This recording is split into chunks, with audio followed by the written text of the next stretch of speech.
Кара Суудагы сарайдан өрт чыгып 81 бука күйүп кетти. Кара Суу районунун Большевик айылында ишкана жана мал өрттөнүп кетти. Бул тууралуу бүгүн 17 сентябрда өзгөчө кырдаалдар министрлигинен кабарлашты. Маалыматка караганда Кырсык айылдын Примбердиев көчөсүндө болгон аталган көчөдө жайгашкан Адал эт ишканасынын 555 чарчы метр сарайы, 81 баш бука, 2000 түк чөп күйүп кетти. Учурда өрттүн себеби такталууда. Юстиция министрлигинин маалыматына караганда Адал эт дыйкан фермер чарбасы 2020 жылы 21 декабрда каттоодон өткөн. Түзүүчүсү жана жетекчиси Кочкоров Нурлан Аскербекович фермердик чарба мал багуу менен алектенет. Милициядан тикелей эфир. Что там? Калай малтып атсыңдар? Нас нес? Жұмсет көрттің мынандай өзенде. Алматынын көчөлөрүн суу каптап, жол тыгындары күчөдү. Кечээ Казакстандын Алматы шаарында жаан жаап, жолдорун суу каптап, көчөлөрдө жол тыгындары күчөгөн. Жергиликтүү калк бийлик өкүлдөрүнө нааразы болуп, ар кандай видеолор менен соц тармактар бөлүшүшкөн. Мындай көрүнүш Бишкек шаарында да болуп, калк жол тыгынына, коомдук транспорттун аздыгына нааразычылыгын билдиришкен.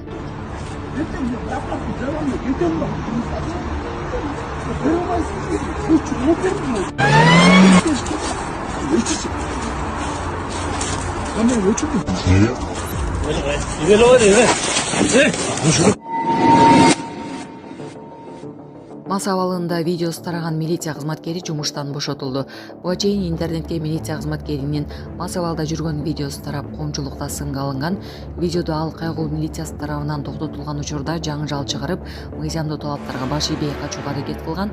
Бул факт боюнча ИИМ тарабынан кызматтык иликтөө жүргүзүлүп, анын жыйынтыгында ал ички тартипти кодууну бузганы, ички иштер органдарынын аброюна шек келтиргени үчүн терс негиздер менен кызматтан бошотулду. 1 май Риптин мас болуп алып чыр чыгарган кызматкери иштен бошотулду.